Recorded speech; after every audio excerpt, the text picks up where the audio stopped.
Hi guys, Carlo again of More Than Unboxing PH, and today may kasama tayo ngayon na mag-unbox ng mga shoes natin.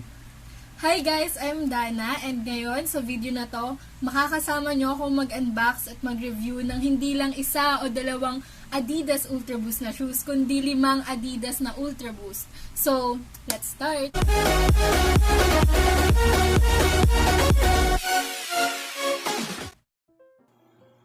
Ano pa nga ba ang gagawin ni Adidas sa isa sa pinaka-successful na sapatos nila? First, syempre i-develop pa itong si Ultraboost na ginagawa naman nila hanggang ngayon. Tapos, syempre magkaroon ng sagot sa mga suggestions and reviews na ginagawa ng mga users ng Ultraboost. At syempre, other than collaborations na talaga namang nakakapag-increase ng sales, ay mag-innovate na din ng iba't ibang variety of Ultraboost na swak sa iba't ibang panlasa ng mga consumers. So, ito na nga yung 5 sa different varieties na dinevelop ni Adidas para sa atin.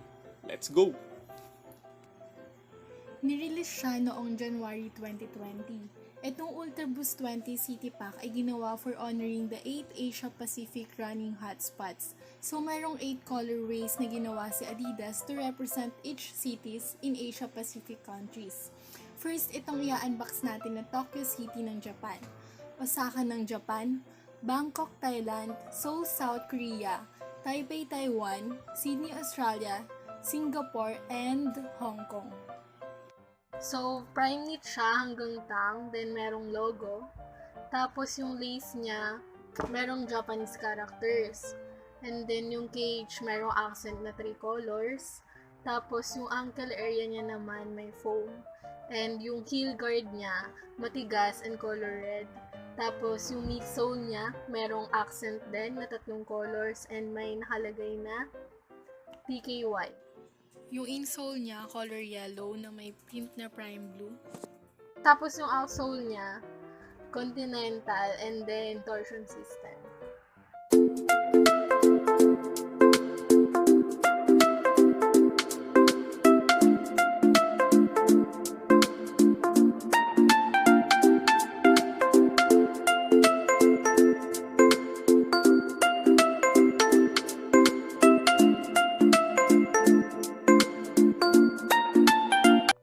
Released on April 2019, syempre fini-feature na itong Ultraboost 19 yung kanyang Adaptive Prime Knit 360.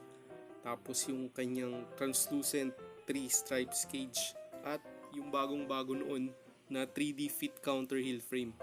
Bukod pa sa mga features na ito, sobrang daming colorways na pagpipilian other than collabs na talagang patok sa mga consumers. Yung shoes natin and upper niya, syempre prime knit pa din hanggang tongue. Tapos dito naman sa likod niya, foam na. Tapos yung guard niya or yung cage niya is transparent na parang rubber like. And doon naman sa kanyang tongue, meron ng Adidas logo. Tapos normal lang yung laces niya, green laces. And syempre dito sa likod, sobrang tigas, stable yung ankle area niya. And meron pa ding ankle guard, syempre. Yung insole niya, white na merong nakalagay na boost. Tapos, syempre, sa outsole, walang iba, continental. Or traction. Tapos, meron pa din siyang torsion system.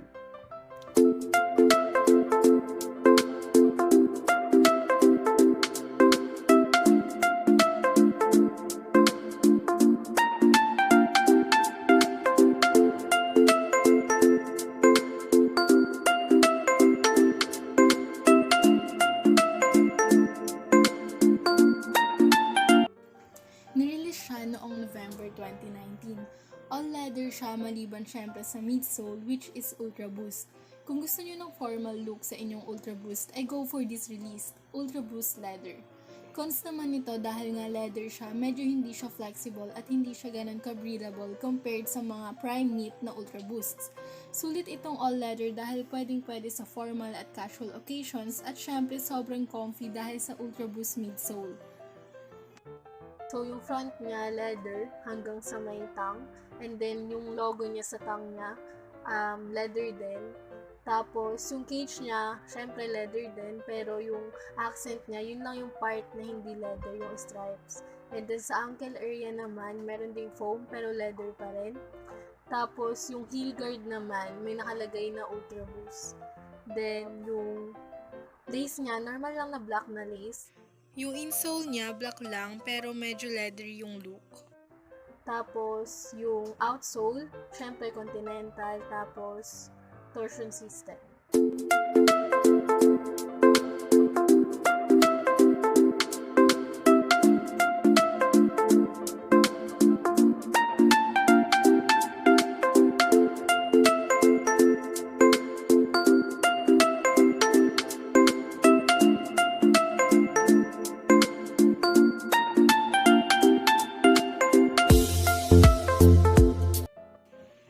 So, released in December 2019, 3 years after i-release ang Adidas Ultraboost 2.0, nagbabalik sa merkado with more boost compared sa 2016 release at mas stylish. Bukod sa iba't ibang color accents, meron pang lace lock, kaya talagang mas freshly looking at syempre super comfy pa din with Ultraboost midsole. So, ito na yung Adidas Ultraboost 2.0 Tokyo, and kita nyo naman yung kanyang accent dito sa harapan, kulay pink, kulay green, kulay violet, multicolor talaga, and prime knit siya. Dito naman sa kanyang tongue, merong Adidas logo, tapos sa kabila, Tokyo naman. Dito naman tayo sa kanyang lace emblem. Ganda. Yung lace niya, normal lang na black, and dun sa cage niya, solid color na black na rubber. Doon naman sa kanyang ankle area, foam. Then yung heel cage or yung guard niya, may Ultraboost kulay pink.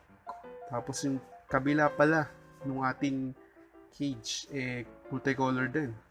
Itong midsole naman niya, grabe, sobrang ganda. Detailed na detailed and multicolored. And syempre, ating outsole, continental and torsion system.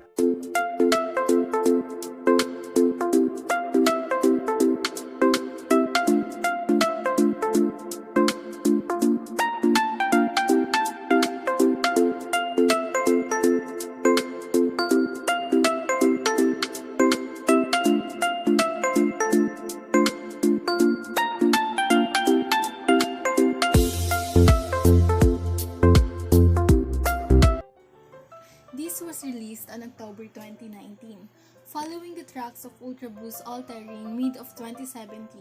Siyempre, ang pinaka-feature ng shoes na ito bukod sa napaka-comfy na midsole ay ang kanyang outsole na napaka-durable and good for all terrains at siyempre, ang water repellent feature ng shoes na ito. Pero syempre dahil nga water repellent, medyo hindi din siya breathable compared sa mga prime knit na nirelease ni Adidas.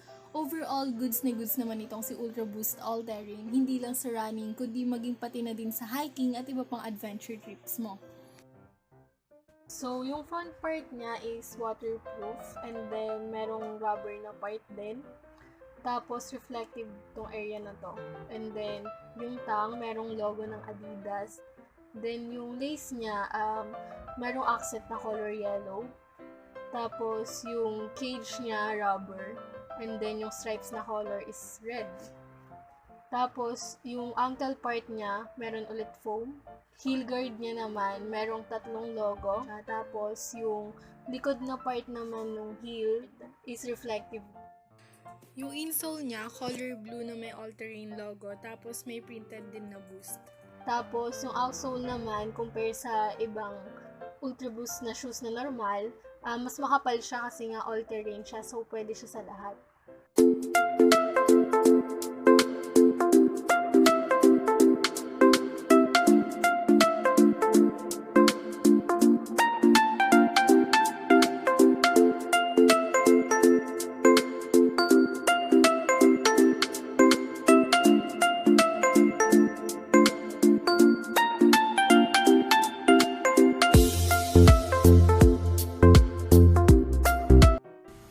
So yun na yung in-unbox natin today, and kung meron kayong nagustuhan dun sa 5 sapatos na in-unbox natin, comment nyo kung ano yung pinaka nagustuhan nyo. And kung hindi pa kayo nakakapag-subscribe sa channel namin, please do subscribe on our channel and click the notification bell para notified kayo whenever we upload a new video. Again, I'm Dana. And I'm Carlo, and this is More Than Unboxing PH.